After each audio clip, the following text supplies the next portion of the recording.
Mercury retrograde is happening right before eclipse season this year. And I know those are two phrases that people in the astrology community do not like to hear. But I'm going to tell you how to make this work to your advantage, and I'm going to give you specific dates. July 17th, Mercury stations retrograde in Leo. Look at what whole sign house Leo occupies in your natal chart. This is the area of focus where you will be retracing steps during this retrograde period. On July 23rd, the Sun enters Leo, the sign that Mercury is retrograding through. So we begin to have our little realizations around this time. And then the very next day, on July 24th, we have a new moon in Leo.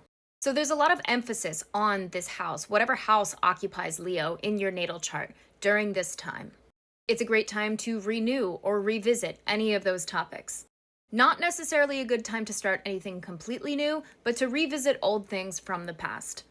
August 1st is the Cazimi, which is when the Sun meets Mercury in the sky. So this is really the time when we have those aha moments, those realizations. Don't try to force it before then. During Mercury retrograde, you kind of want to be like a sponge, just observing everything around you and taking it all in.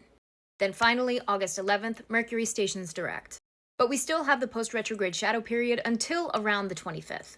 And we have a new moon in Virgo on the 23rd, which is the last lunar cycle leading up to the eclipses, which start on September 7th.